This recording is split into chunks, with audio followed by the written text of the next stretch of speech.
other niggas ain't as hot as this. You know my style legit. I'm pricey with the feature. Need them boity kind of deals and pressure turn me to a polished diamond. Hey, what's up? Welcome to the Red Couch with Spokenpriestess and Trill Gang, Trill the Dawn, Ginger Trill, Gang. A lot of things, man. Everything. You're like a gang member now. I'm the gang leader now. Oh, yeah. You know gangs are illegal. Never mind. So he just dropped the Gang Tapes. Yes, man. 5-track EP. Hot. It's hot. It's hot, man. It's hot. I like it a lot. Thank you so much. I'm not happy that it was 5 tracks. That's the point. The point is to make you feel for more, so that when I hit you with more, it's like, you know, because what I'm actually planning to do with Gang Tapes, exclusive alert. It's not really about me, man. It's about me and the musicians that I mess with that are not really like out there. It's just to say, yo, it's not just these artists that you know, because on the tapes, you know, like on the second track, there was 2 artists you probably don't know. Yeah, you know, well, I know them. Okay, well, yeah, you on the ground, but the followers of Slick on Live probably don't know that. So it's my way. Gang Tapes is my way. It's my contribution to the game, because I've never done anything outside of just for myself. Yes, I wanted to rap. Yes, I wanted to release those singles, introduce these new guys. But I was like, a single, it's getting boring now. I might just and drop singles by the project. I don't know. Yeah. But I figured like it's just time to do something different. As you know, like it's the first project that I've done since I left Tinism.com. So it's the first like no, it's not. full body of work. Oh snap! More Better was under Tinism. Dope project. Yeah. So it was supposed to be more songs, but I wanted you to focus on Vizu, Ayanda, Summertime Kane, Simi Nya, like that first bit, because I'm gonna do something special with most of the songs. So you're saying that we've got another EP after the Gang Tapes? Because I know you've got an album. Yeah, there's so much more, because I wasn't gonna say, but I'm on the Red Couch with Precious. That's just volume 1. This Gang Tapes is volume 1. There's gonna be more. There's gonna be artists you've never heard of. There's gonna be artists in high school now. You know, there's gonna be. I'm just gonna go. Oops. Break the office. I'm just gonna go wild and have fun with it. But the album is coming soon, and more music coming soon, man. How have you been finding yourself post Tinism.com? You know, we never really spoke about you departing with the label and you not having, you know, releasing, I don't know, more music or it almost looked like you were trying to find yourself. You were rolling with Motif, and then you were rolling with, you know, so what's happening with Ginger right now? So basically, after Tinism.com, you know, I started like just trying to find my feet and like find a new HQ, right? So Cool Out is doing management, you know. Cool Out is Akio, Reason, Speedster and them. So they do management, but I run my own label now, and I record with my own engineer, like in my neck of the woods, that side. So I was just still trying to do that. So after that whole thing, I went on tour. You know, after it was finally over, I went on tour obviously in 2015, and I got to meet new artists, whatever.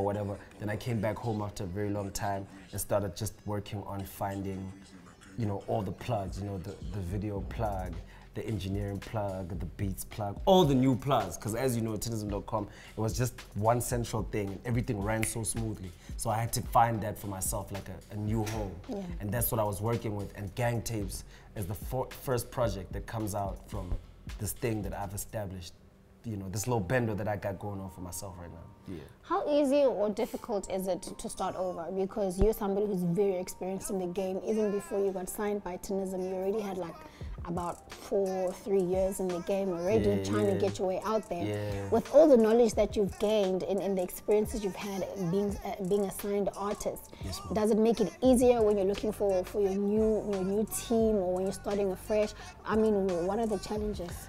It's not easy. It's not easy because, you know, like, the music game, you know, is full of, you know, young, vibrant people, and there's this format of just ruggedness, and just people are so informal about the profession that sometimes it's hard to get everybody focused. So to start from scratch is not easy at all. But I really had to focus, and I had to filter out through a lot of garbage people, and I finally got people that I could trust, because personalities is also a thing, you know.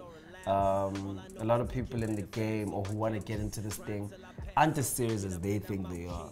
So I had to find the right people who understood my vision, like even if they don't, like it's not about you coming with me, it's you understanding that when I need something at this time, and I said, yo, it's, you know, it was those kind of things, you know, because I work with so many other people. There's cats who were supposed to be on who didn't send me the beat separate or their vocals or whatever. It was just a whole lot of, but hey man, it's the game, you know. I love creating music. I love working with new artists. I love putting out music and getting feedback about it. That's why Gang Tapes is a free project. Like it's free for streaming on Audio Mag and all these other platforms, and I just made it available on iTunes and Google just to shut everybody up, because people are complaining and saying, you know, you didn't put it on our platform. But it was very difficult, but I'm happy that we're here now, because it was gonna happen. I'm really proud of you, man. I mean, you're one of the rappers that a lot of people cite. Like, everybody's like, oh, Trill, bruh, Trill. Yeah. But I wouldn't say you're also at that place where you should be, you could be, and I doubt you where you want to be. Yeah. So, I mean, in terms of the music, like you're saying, you're going to do more Gang Tapes, and you're going to bring out the album as well. With the album, are you going to have the same effect that you're doing with the tapes, like having people on the album, or? I want the album to be more personal. I don't want to lie to you, because I was working on the album, right? And I listened to the songs, and I'm like, I need more of myself. I need more out of myself. I need it to sound like the way I feel. So I got like halfway in, then I stopped. I was like, actually give it a break. And all this other music that I had done, I was like, maybe it's time to start working on the Gang Tapes. But I might start it from scratch, because like I say, I want it to be like, unlike all my previous projects, to be a better reflection of, you know, Ginger Trill, and also the guy from Botch and his journey coming here, everything that's happened. I gotta bring the followers up to speed. So I want it to be a very personal project, and I'm not gonna work with that many people. They're gonna help with things that I can't do. You know, somebody can hold a young note, somebody can have a young poem, things like that. Just a beautiful piece of art, you know, audio art, but more about me. That's gonna be the difference with the album. The Trill Gang. Yes, ma'am. How is it growing? How is it treating you? Because I see that they kind of like, they're like the force. So they're like your PR arm, basically. Yeah. They're moving, they're pushing the music and all that. How is that going? Because I also see the way you interact with them on social media. You're very, you know, in tune. Yeah. You're talking to your people, always asking for opinions. As an artist, obviously it's important to be in touch with your people. But how do you make decisions when you have so many people that you give a platform to make decisions on what you want to do as an artist? I mean, so basically, how I look at it, right? Because we keep saying this thing, I keep hearing it on a lot of people's interviews, is the music is for the people. It's not about anything else. It's about creating a dope product, and it's about the people and how they interact with it and how they feel about it. So I took a seat back, you know, after Trill Gang was a real thing, and I realized that I had the support of all these people. And I was like, why should I focus on actually anything else? Because what's most important is that these people receive the music, they enjoy the music, and they share the music. So I decided, okay, cool. My relationship on social media is only with people who care about the music. And if you gang, you show it. It'll be there. So I also have like a, you know, like a secret little group there. Then I got kicked out of that one. You'll be back in 2019. I got you. I got kicked out of the Trill Gang group. It's not even about the group anymore. It's more about the mailing list. That group was just people helping me. It was the beginning. Yeah, with ideas and whatever. And now it's about the mailing list, because they're the first people who get the music, the single, the stuff that's not gonna go on iTunes, the stuff that's never gonna go on YouTube, you know? I put it up there, I send them a secret password, because some of them need logging. I send the password, so you can only get it if you subscribe to the mailing list, stuff like, and it's fun. For me, it's fun just seeing them knowing, tweeting about it, and seeing other people not know, because they didn't subscribe. Cool. You know, because it's like a secret gang, and they'll do the PR for me anyway because they enjoy the music. There's like, when I dropped the tape, my site got like 2,000 more hits, I think, in like 3-4 days, I think, 5 days. So that's dope for me. It's like, I'm getting to the people I want to get the music and to get it out there. So I just go on. Like, whenever I have time, I just go on. I go and look at my mentions. Oh snap, I recognize some names in some hand. Oh yeah. I follow back, especially if somebody that I'm not following has got like the Gang Tapes thingy now. I'm like, oh snap, that's so dope. So I love it, man. It's really dope. For me, you're one of the artists that kind of, obviously we've been co-signing people, you know, for the longest of times. But I think your come up was really, you know, the showing of a co-sign. You got like people, huge people behind you. They're like, yeah, we team Trill. You know, do you believe, or do you think, had that not been that way, you would still be backwards in terms of where you are now? Wow, I never actually thought about it. I don't know, man. I don't know. All I know is that like I felt it feels dope, you know, because when you're a rapper, right, and do the type of rap that I do, you sit at home and hope that most of the people who co-sign me will co-sign me because those are the voices of hip-hop, the respected voices in the community of hip-hop. So when they started co-signing me, at the time I didn't notice what a big impact it had. But now, after everything has happened and I look at it, I see it, man. Sometimes I kind of look like the little spoiled child in the hip hop game, like that all the OGs co-sign. You know, Kitty got a line like, drop a bar and get applauded by the artists you adore. I related to that so much. I was like, damn. But I don't think it would have been the same if they hadn't. I didn't notice at the time, but if the big names who said, yo, this kid is actually the one, I don't think it would have been the same now thinking about it. So shout out to everybody who co-signs Trilly in the gang. Yeah. How do you know, just to wrap up, we're trapping now, we're singing. Yeah. It's something that you also do really well, but you're flexible, you do whatever. How do you decide what to double in? You had Little Gidzi, you had different type of vibes to you. How do you find your balance in terms of, now I'm going to spit bars? Not that you don't spit bars on everything you're on, but like how do you weigh your influences in the music that you make?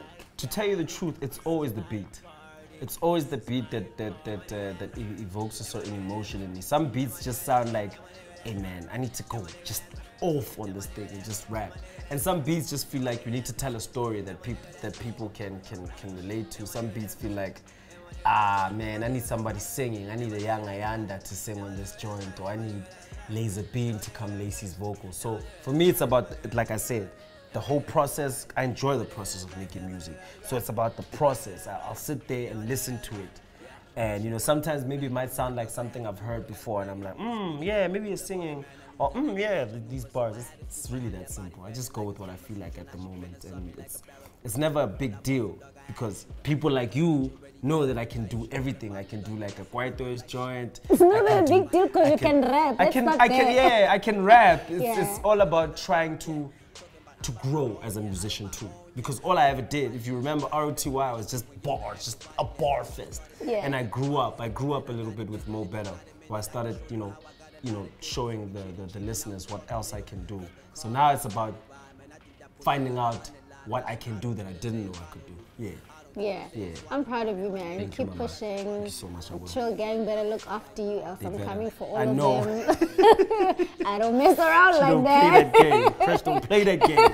Yeah, man. But I'm proud of you, and it takes a journey. You know, a lot of people it looks like the time is shortening for people's careers and whatever, but never mistake the fact that it's a journey all the time. And I just saw an interview, I think it was with Slicker, he was saying that actually 10 years is the mark, is the base. That's it. I'm trying to have, So keep going. I'm gonna go. I'm trying to drop like 10 projects like in 10 years. I'm trying to make sure that under my label there's 10 projects that have dropped in 10 years. He's right. That's the new mark now. We'll call youngster. Yeah. For some. You got 27. Oh my goodness. We'll call youngster for moral support. Sure, yeah. Thank you so much for having me. I'm proud of you. Gang Tapes is out, 5 tracks. Yeah. Beautiful stuff. I love the last 2 tracks. The interlude also is unforgettable, but you know, I love the flavors on the last 2 tracks. Forget the names, but you know what I'm talking about. The one with Ayanda, the one. The one Psychotic with Tommy Eels. With Tommy Eels called Psychotic. It's got that. It's jig, man. I was just showing off. If you don't know what we're talking about, you must click on tracks you should hear. It's projects you should hear. Yes, projects you should hear. Slick on Live. Check it out. We got you. Thank you. Gang. What's the sign? Oh, wait. The sign is, this is Gang. No, I don't play those games. This Gang. This is Gang. I was never the signs, kid. you know what I mean? Gang signs. I might just end up throwing a zap sign at people. Let's just leave Never it throw here. gangs. Let's leave it here. Out of here. Broadcast live